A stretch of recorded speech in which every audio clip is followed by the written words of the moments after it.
नमस्कार दोस्तों, आप लोग का अपना यूट्यूब चैनल रिजल्ट विद आकाश में स्वागत है। दोस्तों, जैसा कि आप लोगों को पता है कि इस श्रृंखला में जो भी वीडियो आप लोगों को दिया जाता है, उनमें उन्हीं क्वेश्चनों को शामिल किया जाता है जो बार-बार सी टेट के एग्जाम में पूछे जाते हैं या पूछे जाने की संभावना है। तो आइए दोस्तों, इस श्रृंखला के अगले वीडियो की शुरुआत करते हैं। देखिए आज का पहला क्वेश्चन क्या है। कह रहा है क्या, विद्यालय बच्चे को नए व्यवहार और नियम सिखाते हैं और उनसे इसी अनुरूप क्रिया की अपेक्षा करते हैं।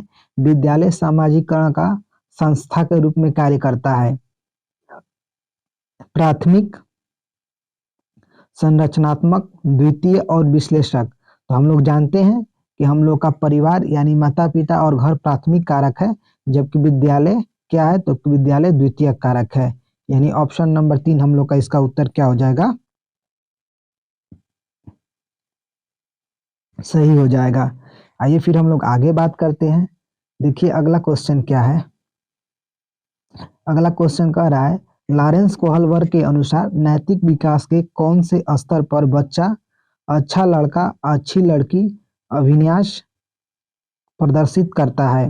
अब कह रहा है कि जो लॉरेंस कोहलवर्ग ने नैतिक विकास के सिद्धांत दिए हैं, तो किस सिद्धांत में लड़का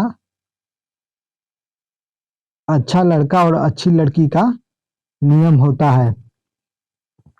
पहला कार्य है पूर्व पारंपरिक स्तर, मतलब कि प्री कन्वेंशनल स्टेज।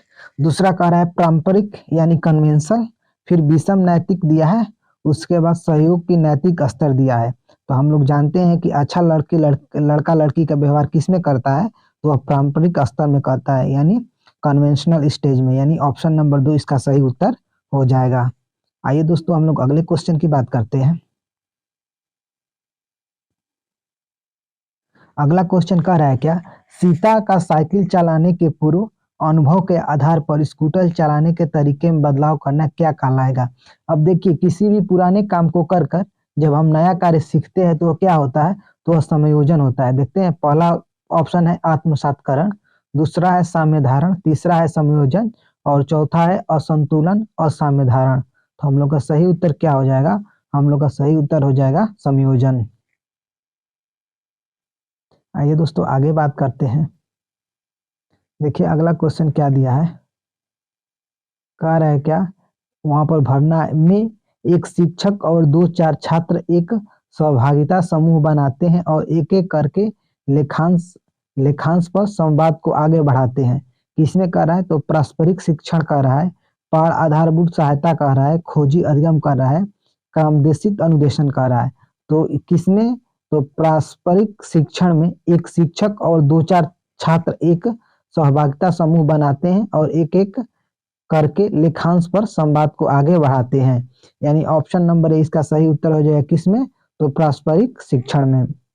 आइए फिर हम लोग आगे बात करते हैं। देखिए अगला क्वेश्चन क्या दिया है। अगला क्वेश्चन कह रहा है क्या, प्रगतिशील शिक्षा के संदर्भ में निम्नलिखित में से कौन सा कथन सही है। अब किसके बारे में बात कर रहा है, तो प्रगतिशील शिक्षा के बारे में। कम क्षमता वाले बच्चों की कक्षा में उपेक्षा करनी चाहिए, कक्षा में प्रजातंत्र का कोई स्थान नहीं होना चाहिए, छात्रों को समस्या समाधानकर्ता बनाने के लिए प्रोत्साहित किया जाना चाहिए, कक्षा मुख्यतः पाठ्य पुस्तक केंद्रित होनी चाहिए और सभी नियम शिक्षक निर्धारित करेंगे। देखिए ऑप्शन नंबर तो बिल्कुल गलत है। क्यों, क्योंकि सभी नियम जब शिक्षक निर्धारित करेंगे तो फिर बच्चे क्या करेंगे। उसके बाद देखिए, कम क्षमता वाले बच्चों की उपेक्षा करनी चाहिए, ये भी गलत है। और कक्षा में प्रजातंत्र का कोई स्थान नहीं होना चाहिए, ये भी गलत है। यानी कि हम लोग ऑप्शन नंबर 3 इसका उत्तर हो जाएगा क्या, छात्रों को समस्या समाधानकर्ता बनाने के लिए प्रोत्साहित किया जाना चाहिए। देखिए दोस्तों, इस श्रृंखला का उद्देश्य हम लोग क्या होता है, कम समय में अधिक क्वेश्चनों को कवर करना। और दोस्तों इसमें भी आप लोगों को कम से कम 60 प्लस क्वेश्चन मिलेंगे, वो भी बहुत कम समय में आपको रिवीजन कराया जाएगा। जैसे देखिए अगला क्वेश्चन क्या दिया है।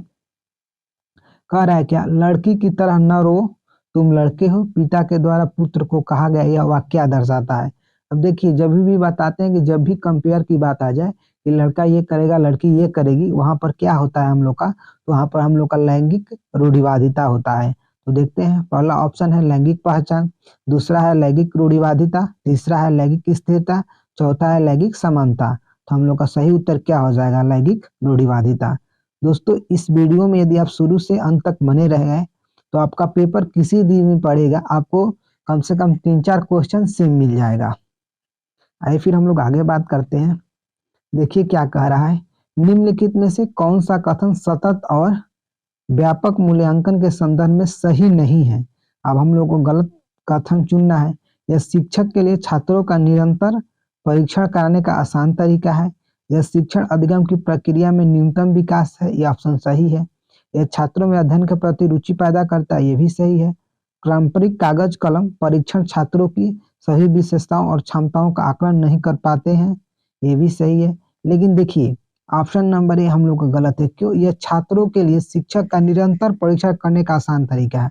ऐसा नहीं है कि यही केवल एक आसान तरीका है जिससे बच्चों का परीक्षण वो भी निरंतर मूल्यांकन किया जाएगा, यानी ऑप्शन नंबर ए इसका गलत हो जाएगा। आइए फिर हम लोग आगे बात करेंगे। देखिए क्या कह रहा है, कह रहा है क्या, एक अध्यापक को कक्षा की सामाजिक, सांस्कृतिक, धार्मिक और भाषाई विविधता को समझना चाहिए। ठीक है, उसके बाद तर्क क्या दिया, कक्षा में विद्यार्थी एक समरूप समूह गठित करते हैं। अब देखिए तो हम लोग का कथन क्या है, तो कथन तो हम लोग का सही लग रहा है। क्यों? कि एक अध्यापक को कक्षा की सामाजिक, सांस्कृतिक, धार्मिक और भाषाई विविधता को समझना चाहिए। ठीक है भाई, जितने तरह के लड़के आएंगे उनका जो भी कल्चर होगा उनको समझना हमारा फर्ज बनता है। लेकिन कक्षा में विद्यार्थी का समरूप समूह गठित करते हैं, यह बात बिल्कुल गलत है। यानी क्या होगा, हम लोग का कथन सही है, ए सही है, आर गलत है। तो हम लोग का कौन सा ऑप्शन हो जाएगा, पहला ऑप्शन है ए और आर दोनों सही है और आर ए का सही व्याख्या है। ए और आर दोनों सही है लेकिन आर ए का सही व्याख्या नहीं है। ए सही है लेकिन आर गलत है। तो हम लोग ऑप्शन नंबर 3 इसका क्या हो जाएगा, ऑप्शन नंबर 3 इसका उत्तर हो जाएगा। आइए फिर हम लोग आगे बात करते हैं। देखिए फिर आगे क्या दिया है, आगे कह रहा है निम्न में से किस युग्म का मिलान सही है। अब देखिए किसका मिलान सही है, कह रहा है क्या, सृजनात्मकता, उसके बाद दिया है अभिसारी चिंतन, फिर दिया है पठन वैकल्प, डिसलेक्सिया विषय पढ़ने में कठिनाई, फिर बौद्धिक स्तर दिया है एक अस्थायी व्यक्तित्व अभिलक्षण, समावेशी विशिष्ट विद्यालय में असमर्थ अधिगमकर्ताओं की शिक्षा। तो देखिए सही पूछा है ना, तो सृजनात्मकता ये अभिसारी नहीं होता, ये क्या होता है, तो ये अपसारी होता है। लेकिन हम लोग जानते हैं कि डिसलेक्सिया किसे कहा जाता है, पठन वैकल्प यानी पढ़ने में जो विकार होता है उसे क्या कहा जाता है, तो उसे डिसलेक्सिया कहा जाता है। आइए फिर हम लोग आगे बात करेंगे। आगे देखिए अगला क्वेश्चन क्या दिया है, अगला क्वेश्चन कह रहा है क्या कि राष्ट्रीय शिक्षा नीति 2020 में निम्नलिखित में से कौन सा प्रावधान नहीं सुझाया है। अब देखिए निम्न में से कौन सा प्रावधान नहीं सुझाई है, मतलब कि इसके कहने का मतलब है कि जो हम लोग का न्यू एजुकेशन पॉलिसी है उसमें से क्या नहीं बताया गया है। कह रहा है कि आप प्रत्येक विद्यार्थी की विशिष्ट क्षमताओं को पहचानना और बढ़ावा देना महत्वपूर्ण है। ठीक बात है। रट्टा मारकर सीखने और परीक्षाओं के सीखने की बजाय संप्रदात्मक समझ पर बल देना चाहिए, ये भी सही है। सृजनात्मकता पर पर्याप्त ध्यान देना चाहिए और तार्किक निर्णय करने और नवचारित और के प्रोत्साहित करने के लिए विवेचनात्मक चिंतन को बढ़ावा देना, ये भी सही है। बच्चों में अनुपालन को बढ़ावा देने के लिए अध्यापक को पुरस्कार और दंड को इस्तेमाल करना चाहिए, ये बिल्कुल गलत बात है। हम लोग को जो न्यू एजुकेशन पॉलिसी आई है जो 1986 के बाद अब 2020 में आई है, उसमें इसका प्रावधान नहीं है कि आप किसी को पुरस्कार और दंड दे। तो हम लोग ऑप्शन नंबर 4 इसका क्या हो जाएगा, गलत हो जाएगा। आइए फिर हम लोग आगे बात करते हैं। अगला क्वेश्चन देखिए क्या दिया है, अगला क्वेश्चन कह रहा है क्या, एक अध्यापिका पठन शुरू करने के लिए अपने विद्यार्थियों को कलम, चीता, पानी जैसे अर्थपूर्ण शब्दों की पहचान कराने के लिए प्रोत्साहित करती है। यह शिक्षण शास्त्रीय प्रक्रिया में अधिगम का कौन सा सिद्धांत निहित है। अब देखिए वो पढ़ाने से पहले क्या कर रही है, तो उसको कुछ शब्दों के बारे में बता रही है जिससे संबंधित पाठ उसको पढ़ाना है। तो क्रिया प्रसिद्ध अनुकूलन, शास्त्रीय अनुकूलन, न्यूनतावाद, संरचनावाद। तो यह क्या है, तो यह संरचनावाद है, क्योंकि उनके अंदर दिमाग में वो क्या कर रही है, तो उनके दिमाग में मैप तैयार कर रही है। आइए फिर हम लोग आगे बात करते हैं। आगे देखिए क्या दिया है, कह रहा है बच्चों के चिंतन में संप्रयात्मक बदलाव को किस प्रकार प्रोत्साहित किया जा सकता है। अब क्या करेंगे, बच्चों के जो चिंतन है उसमें संप्रत्यात्मक बदलाव को किस प्रकार प्रोत्साहित किया जा सकता है। दंड का प्रयोग कर कर, कभी नहीं, ये तो गलत हो जाएगा।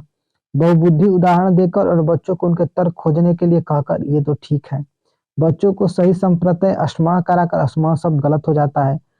बारंबार विधन और अभ्यास द्वारा, ये भी गलत है, यानी ऑप्शन नंबर 2 हम लोग को क्या हो जाएगा, हम लोग का ऑप्शन नंबर 2 इसका सही उत्तर हो जाएगा। आइए फिर हम लोग अगले क्वेश्चन की बात करते हैं। देखिए अगला क्वेश्चन क्या दिया है। अगला क्वेश्चन कर रहा है, आपकी कक्षा का एक विद्यार्थी प्रतिस्पर्धात्मक वातावरण के बारे में आशंकित और चिंतित रहता है। एक अध्यापक के तौर पर आपको लगता है कि, देखिए कोई, आप मान लीजिए आपकी कोई विद्यार्थी है, वह प्रतिस्पर्धात्मक वातावरण के बारे में आशंकित रहता है, तो अध्यापक होने के तौर पर आप क्या करेंगे, उच्च स्तर के शैक्षिक चिंता लोगों को अभिप्रेरित और जिम्मेवार रखती है और एक साधारणीय और समृद्ध जीवन के लिए मदद करती है। विद्यार्थियों की बढ़ी हुई संशय और बेचैनी को भावनात्मक भय पैदा होता है, जो विद्यार्थी का एकाग्र शक्ति और स्मृति क्षमता को प्रभावित करता है। देखिए ये उच्च स्तर के शैक्षिक चिंता लोगों के लिए प्रेरित नहीं करते, यानी ये तो गलत है, लेकिन विद्यार्थियों की बढ़ी हुई संशय और बेचैनी के भावनात्मक भय पैदा करती है, जो विद्यार्थियों का एकाग्रता शक्ति और स्मृति क्षमता को प्रभावित करती है। यानी क्या, ए गलत है और बी सही है, ए गलत है लेकिन बी सही है। हम लोग ऑप्शन नंबर इसका क्या हो जाएगा, ऑप्शन नंबर इसका सही उत्तर हो जाएगा। फिर हम लोग आगे बात करते हैं।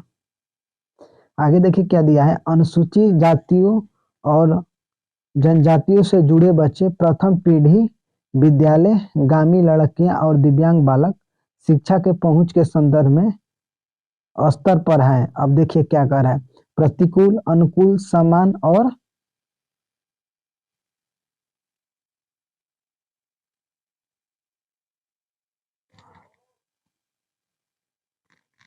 देखिए क्या कर रहा है, कह रहा है कि प्रतिकूल है, अनुकूल है, समान है, प्रातिनिधिक का है। तो क्या है, देखिए कह रहा है क्या, अनुसूचित जाति और जनजाति से जुड़े हुए प्रथम पीढ़ी विद्यालयगामी लड़कियां और दिव्यांग बालक शिक्षा के पहुंच के संदर्भ में क्या है, तो प्रतिकूल स्तर पर है। किस स्तर पर है, तो प्रतिकूल स्तर पर है। यानी क्या, यानी ऑप्शन नंबर ए हमारा उत्तर हो जाएगा क्या, तो प्रतिकूल स्तर पर है। आइए फिर हम लोग आगे बात करते हैं। कह रहा है क्या, एक छात्रा यह मानती है कि वह एक परीक्षा में सफल नहीं हो पाएगी और वह अपने प्रदर्शन को कभी सुधार नहीं सकती। सामर्थ्य के संदर्भ में छात्र का यह विश्वास उसे अधिगम को किस प्रकार प्रभावित करेगा। अब देखिए कोई छात्र है, अब वह, उसके मन में यह बैठ गया है कि वह अब सफल नहीं हो पाएगी, अब वह नहीं पढ़ सकती है, तो उसे क्या, अब उसके अंदर अधिगम को कैसे प्रभावित करेगा, छात्रों की अभिप्रेरणा में वृद्धि करता है, छात्रों की अभिप्रेरणा पर किसी प्रकार का प्रभाव नहीं डालता है, छात्रों के कार्य छोड़ने की अनुभूति का एहसास दिलाता है और उसे अधिगम और सहायपन की ओर ढकेलता है। ये हम लोग का ऑप्शन सही। जब भी देखिए दोस्तों, कोई भी छात्र पढ़ाई से मतलब कि डर जाए, तब उसे पढ़ाई छोड़ने पर वह अंदर से मजबूर होती है। तो क्या होगा, छात्र के कार्य छोड़ने की अनुभूति का एहसास दिलाता है।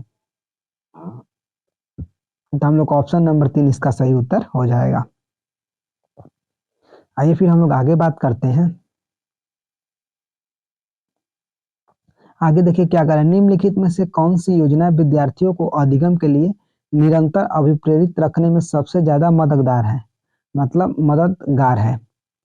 क्या करने के लिए, तो अभिप्रेरित रखने के लिए।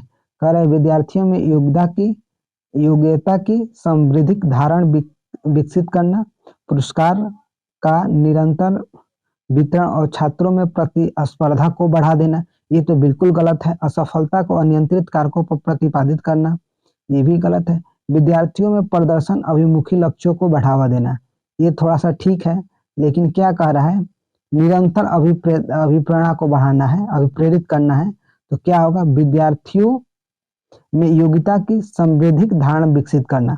यानी जैसे देखिए, आप विद्यार्थियों में अपसारी चिंतन या संवैधिक धारणा विकसित कर देंगे तो मेरा हमेशा अभिप्रेरित रहेंगे, यानी ऑप्शन नंबर ए इसका सही उत्तर हो जाएगा।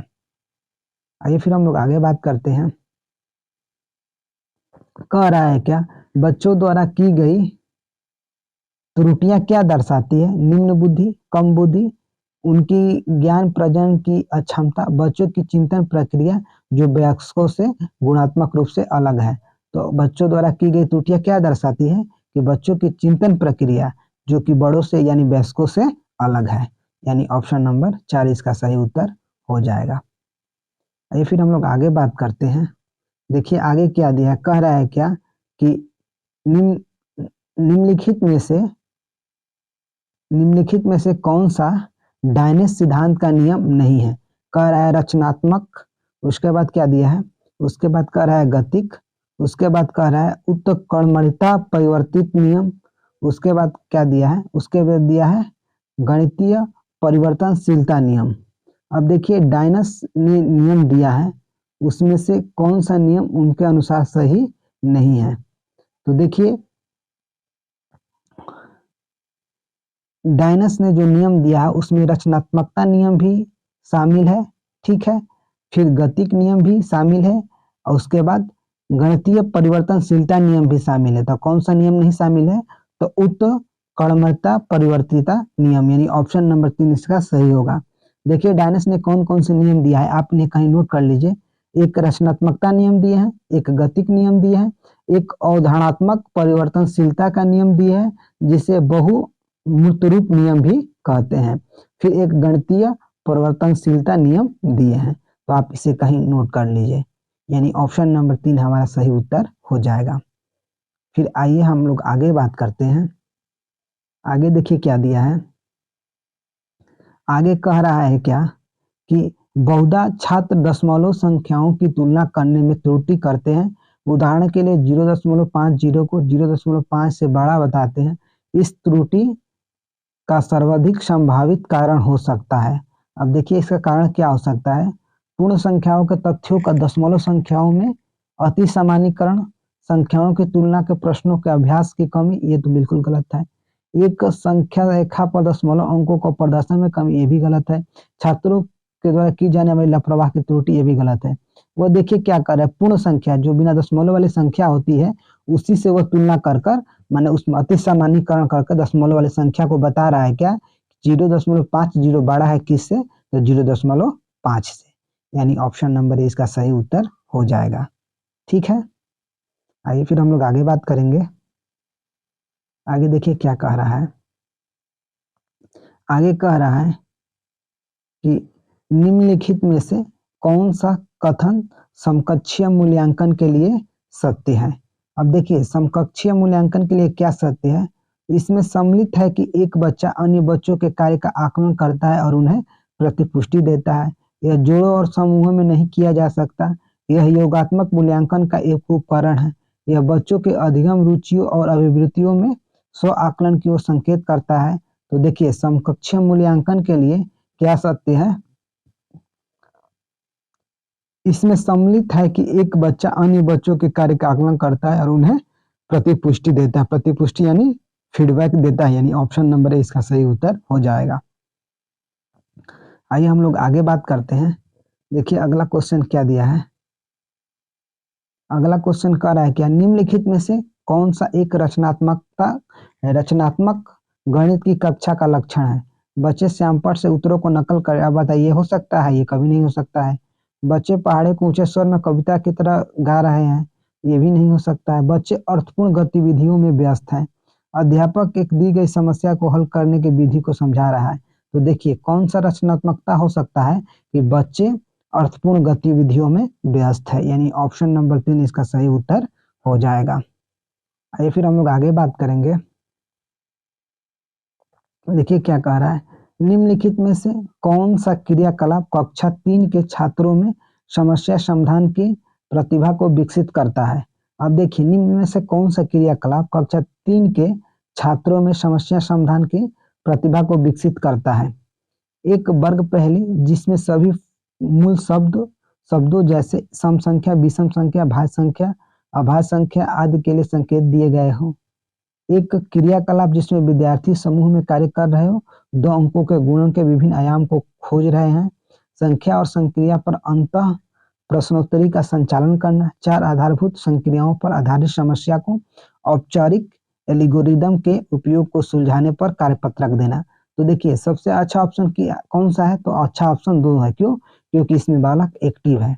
हम आप लोगों से बताएं कि जिस ऑप्शन में बालक एक्टिव दिखे वो ऑप्शन क्या होता है, तो ऑप्शन हमेशा सही होता है। आइए फिर हम लोग आगे बात करें। आगे देखिए क्या कर रहा है, कह रहा है कि गणित के एक अच्छे प्रश्न के लिए निम्न में से कौन सा अवशिष्ट लक्षण है। अब कौन सा लक्षण अवशिष्ट है? प्रश्न में तथ्य या कार्यविधि के स्मरण या प्रतिकृति से अधिक उपेक्षित होना चाहिए। प्रश्न हमेशा बंद सिरे वाला होना चाहिए। यह तो बिल्कुल गलत बात है। उसके बाद क्या कह रहा है, प्रश्नों में सभी संदर्भात्मक तिथियों को रहित होना चाहिए, रहित नहीं सहित होना चाहिए, ये भी गलत है। जो पाठ्य पुस्तक में दिया गया प्रश्न उससे मिलता जुलता समान होना चाहिए, ये भी बात गलत है।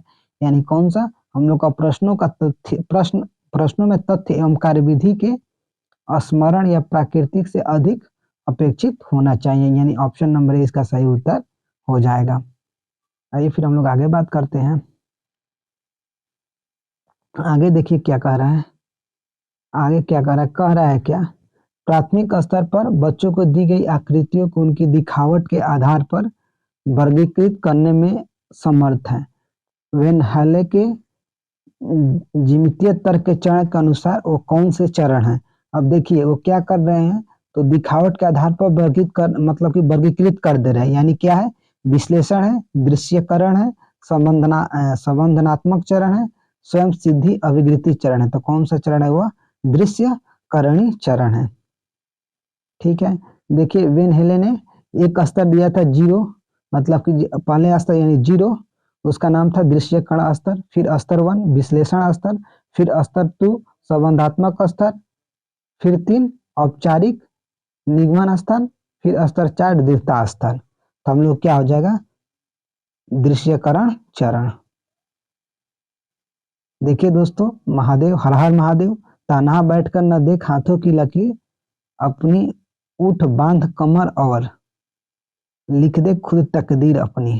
कह रहा है तन्हा बैठ न देख हाथों की लकीर अपनी, उठ बांध कमर और लिख दे खुद तकदीर अपनी। हर हर महादेव।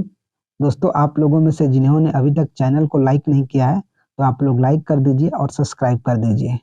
और दोस्तों शेयर आप लोग जब वीडियो खत्म होगा तब शेयर कर दीजिएगा। आइए दोस्तों हम लोग आगे बात करते हैं। देखिए आगे क्या कह रहा है क्या, कौन सी 2 संख्याओं को विभाजित करने पर भागफल 4 होगा। इस प्रकार के प्रश्न परासंज्ञानात्मक कौशल को विकसित करते हैं, मुक्त सिरे वाले होने के कारण औपचारिक चिंतन को बढ़ावा देते हैं, हतोत्साहित किया जाना चाहिए क्योंकि उनके उत्तर प्रस्तुत करते हैं और प्राथमिक स्तर के बच्चे हल नहीं कर सकते। देखिए ऑप्शन 4 भी गलत है, उत्साहित के चलते से ये भी गलत है, बल्कि मुक्त सिरे वाला है। क्यों? क्योंकि कह रहा है भागफल 4। अब देखिए कितने चीजों में हम लोग को भागफल 4 आ सकता है। ठीक है, यानी यह मुक्त मतलब समझते हैं, इसका उत्तर ज्यादा हो। अब देखिए 40 में भी 10 से देंगे तो 4 हो जाएगा, 16 में भी 4 से देंगे तो 4 हो जाएगा भागफल, यानी कि यह मुक्त सीधे वाला प्रश्न है, यानी ऑप्शन नंबर 2 इसका उत्तर हो जाएगा। फिर आइए हम लोग आगे बात करते हैं। आगे देखिए क्या कर रहा है, राष्ट्रीय पाठ्यचर्या रूपरेखा 2005 के कथनों में से एक दृष्टिकोण है सभी के लिए गणित। इस दृष्टिकोण को निम्न में से कौन सा कथन अत्यंत उपयुक्तता से दर्शाता है। अब देखिए कौन सा कथन दर्शाता है, गणित शिक्षण और अधिगम लैंगिक पक्षपात से मुक्त होना चाहिए। गणित शिक्षण और अधिगम लिंग जाति और कौशल के आधार पर भेदभाव से मुक्त होना चाहिए। छात्रों को गणित की पाठ्य पुस्तक मुफ्त में उपलब्ध कराई जानी चाहिए।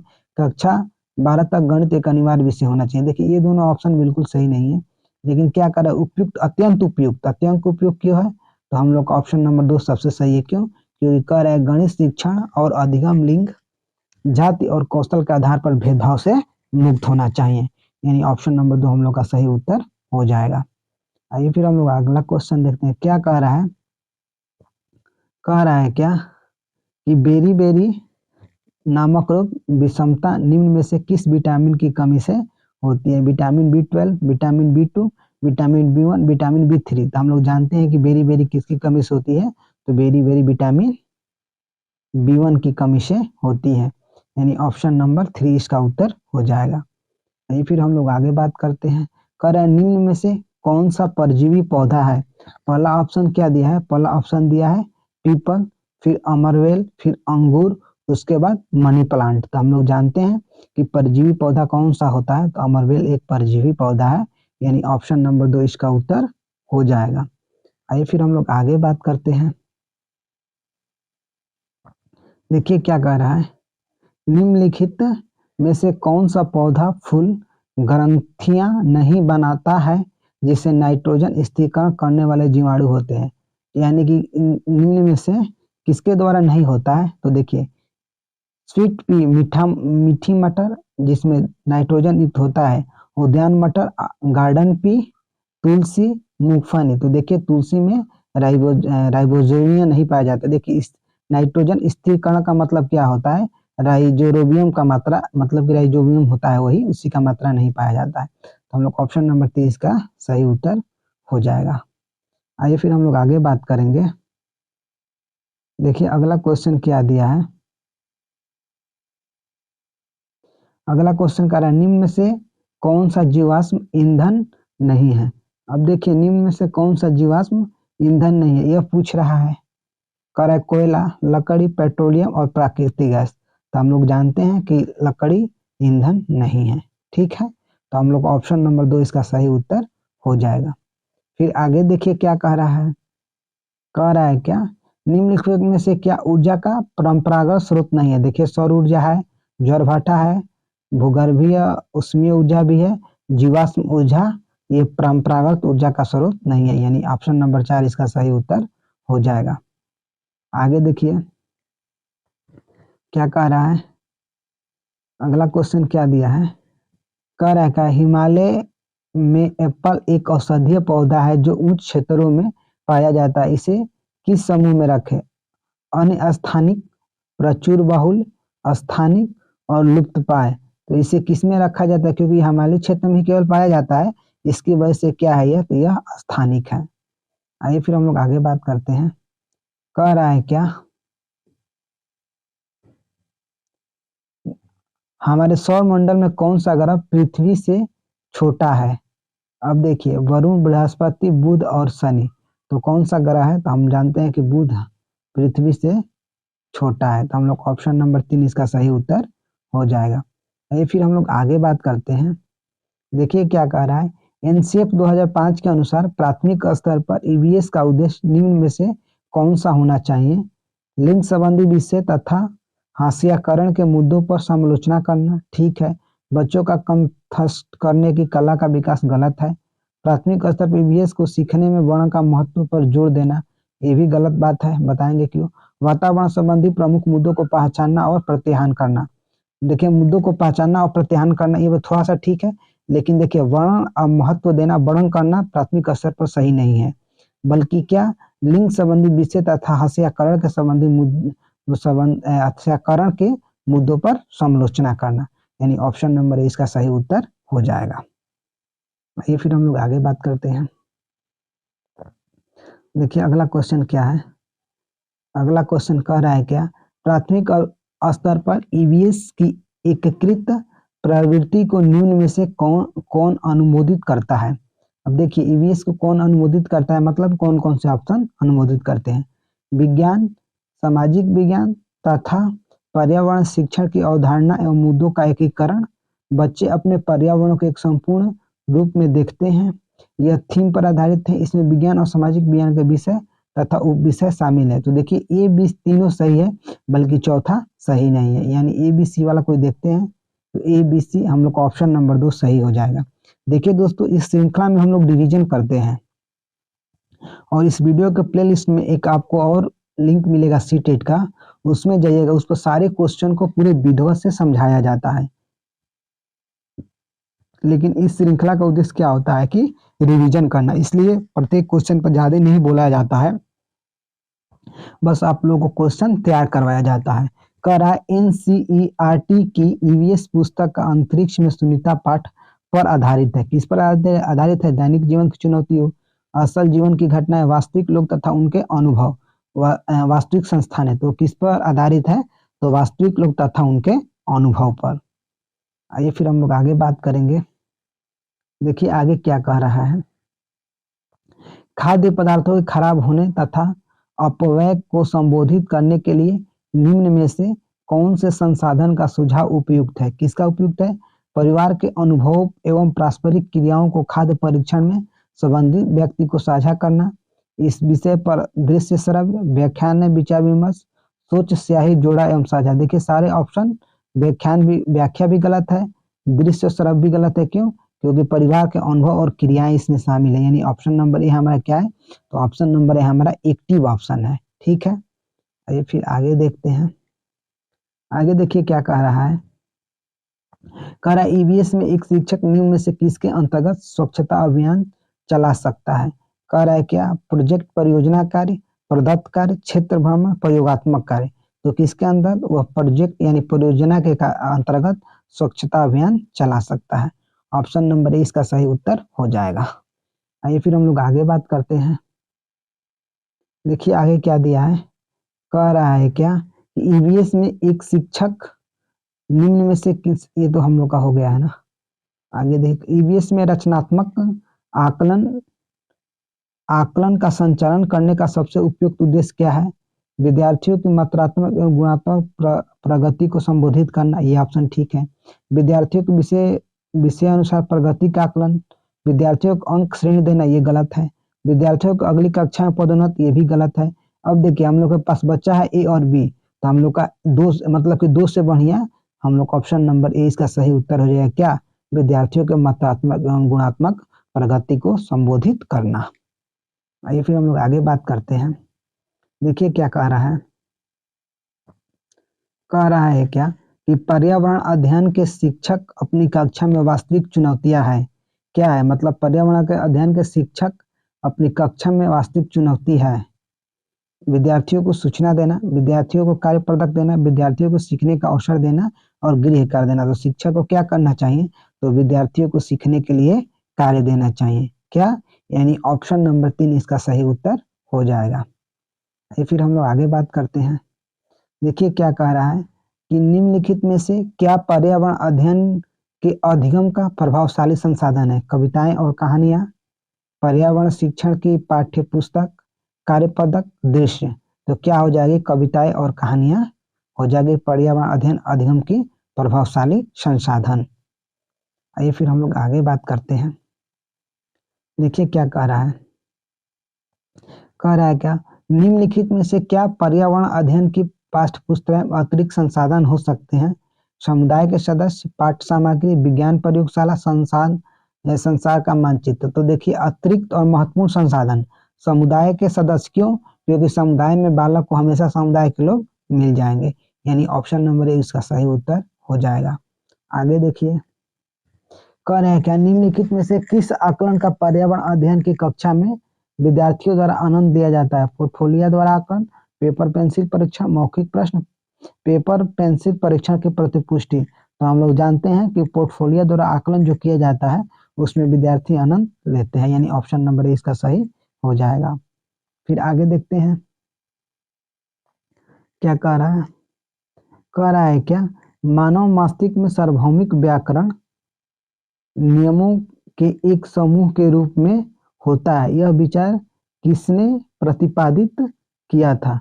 अब देखिए हम लोग जानते हैं क्या कि मानव मस्तिष्क में सार्वभौमिक व्याकरण नियमों के रूप के समूह में होता है, यह विचार चॉम्स्की का है। देखते हैं बीएफ स्किनर, वाटसन, लेवाइगोस्की, चॉम्स्की। तो हम लोग क्या हो जाएगा? नाम चॉम्स्की।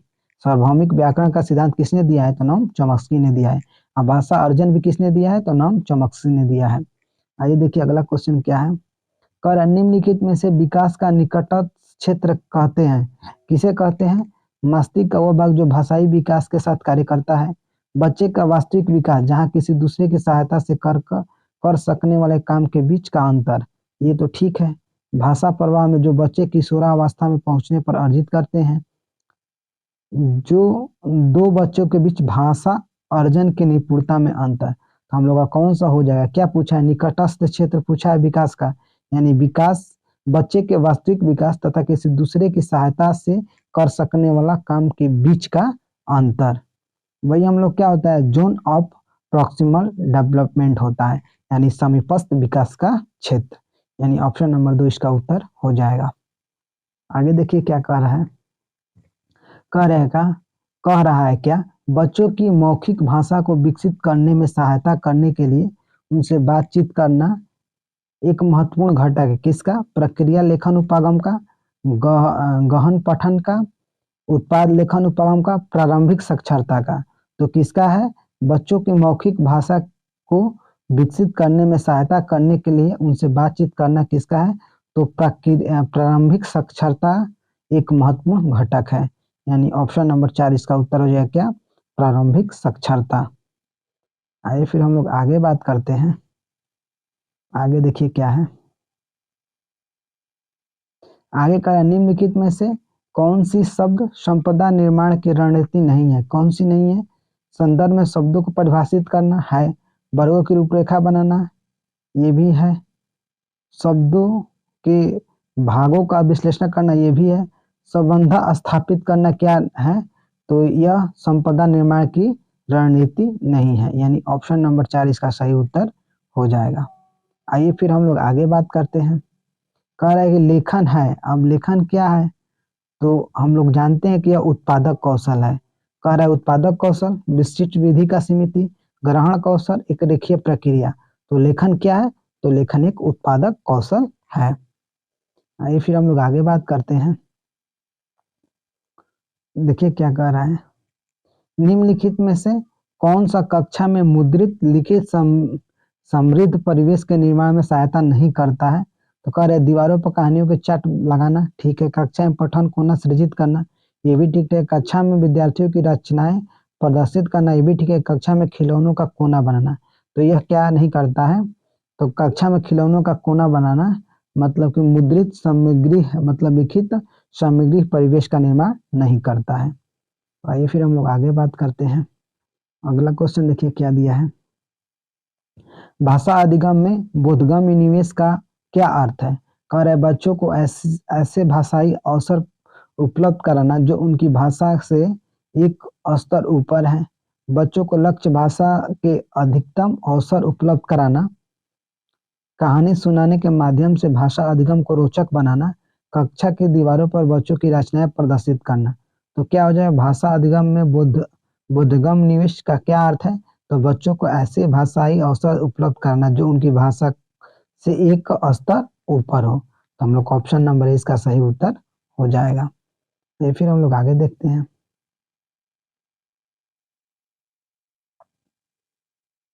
कह रहे क्या निम्नलिखित कथनों में से पढ़िए तथा समग्र भाषण उपागम के संदर्भ में सही को चुनिए। क्या कह रहा है?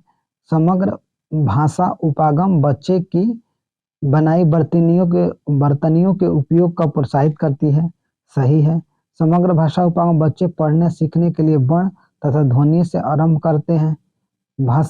समग्र भाषा उपागम रचनावाद पर आधारित है। सी सही है, लेकिन बी गलत दिया है इसमें, जो कि क्वेश्चन पर हमको थोड़ा सा डाउट है। तो अब जो उत्तर दिया है इसमें क्या दिया है?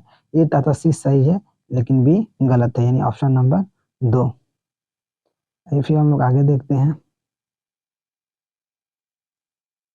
क्या कह रहा है। एक पठन सामग्री को बारीकी से पढ़ने का क्या अर्थ है? पठन सामग्री है क्या यह जानना, पठन में रुचि उत्पन्न करना, विशिष्ट सूचना ढूंढना, पठन सामग्री की प्राथमिकता का जांच। देखिए कोई बारीकी से क्यों पढ़ता है? तो विशिष्ट सूचना ढूंढने के लिए, यानी ऑप्शन नंबर 3 इसका सही उत्तर हो जाएगा। आइए फिर हम लोग आगे बात करते हैं। कह निम्नलिखित में से कौन सा शिक्षार्थियों की उच्चारण तथा शब्द संपदा निर्माण में सहायता करता है? तो हम लोग कौन सा करता है? मौन पाठन, शिक्षार्थियों के लिए सस्वर वाचन, पाठ्य पुस्तक पर आधारित प्रश्नों के उत्तर देना, सशरी तौर पर पढ़ना। तो हम लोग कौन सा हो जाएगा? शिक्षार्थियों के लिए सस्वर वाचन किसमें वो करता है तो शिक्षार्थियों को उच्चारण तथा शब्द संपदा में सहायता करता है। यानी ऑप्शन नंबर 2 हम लोग इसका सही उत्तर हो जाएगा। फिर आइए हम लोग आगे देखते हैं। कह रहा है क्या, किसके किसके द्वारा प्रस्तावित किया गया है कि बच्चे भाषा सीखने के लिए अनुकूल तथा समायोजन का प्रयोग करते हैं। अब देखिए किसके द्वारा बताया गया है। अनुकूलन शब्द किसका है तो आप समझ जाएंगे। स्टीफन केसन, वी.एफ. स्किनर, जीन पियाजे, नाम चॉम्स्की। तो हम लोग जानते हैं कि जीन पियाजे अनुकूलन आत्मसातकरण दी है, यानी कि जीन पियाजे के द्वारा सिखाया गया है। फिर आइए हम लोग आगे बात करते हैं।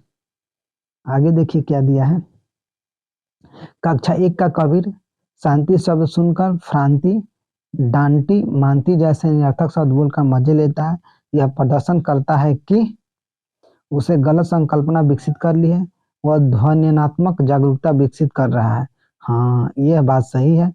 उसे इस तथ्य को भूलने तथा दोबारा से सही याद करने की आवश्यकता है। उसे स्वयं को सुधारने के लिए अधिक अभ्यास करना चाहिए। तो क्या कर रहा है, तो वह ध्वन्यात्मक जागरूकता विकसित कर रहा है। यानी ऑप्शन नंबर 2 इसका सही उत्तर हो जाएगा। फिर आगे देखते हैं। कह रहा है क्या, कक्षा में दिए गए कार्य के रूप में कक्षा 3 की गीत कुछ व्याकरण त्रुटियां के साथ वाक्य लिखता है। निम्नलिखित में से कौन सी प्रक्रिया शिक्षक के द्वारा प्रयोग की जा सकती है। कह रहा है गलतियों पर लाल पेन में घेरा बनाकर उसके ऊपर सही उत्तर लिखना गलत बात है। गलतियों पर घेरा बनाकर बच्चों को उसे सही करने के लिए कहना गलत है। गलतियों को एक खंती करना, गलती की प्रकृति के लिए शिक्षार्थियों को सुधारने के लिए कहना, बच्चों को प्रत्येक गलती 5 बार लिखने के तरीके अभ्यास हो जाएगा। यानी ऑप्शन नंबर 3 हम लोग का सही उत्तर हो जाएगा। आइए फिर हम लोग आगे बात करते हैं। कह रहा है माध्यम की भाषा में निपुणता विकसित करने के लिए घर की भाषा का प्रयोग करता है क्या। लक्ष्य भाषा को सीखने में बाधक सिद्ध होता है। दोनों भाषाओं में मुश्किल पैदा करता है। एक प्रभावकारी रणनीति सिद्ध हो सकता है। किसी भी कीमत पर बचना चाहिए। तो हम लोग का क्या कह रहा है कि माध्यम की भाषा में निपुणता विकसित करने के लिए घर की भाषा का प्रयोग क्या हो सकता है, तो यह एक प्रभावकारी रणनीति हो सकती है। यानी ऑप्शन नंबर 3 का सही उत्तर हो जाएगा। ये फिर हम लोग आगे बात करते हैं। देखिए आगे क्या कह रहा है। कह रहा है क्या, भाषा का व्याकरण कब सबसे अच्छा सीखा जा सकता है। पठन सामग्री तथा संरचनाओं की पहचान को एकीकृत करके, सही बात है। व्याकरणीय संकल्पना का अलग से अभ्यास करके, अभ्यास गलत है। व्याकरणीय संरचनाओं को कंठस्थ करके, ये भी गलत है। संरचना उपगामों को अपनाकर, ये भी ठीक है, लेकिन सबसे अच्छा ऑप्शन नंबर ए इसका सही उत्तर हो जाएगा।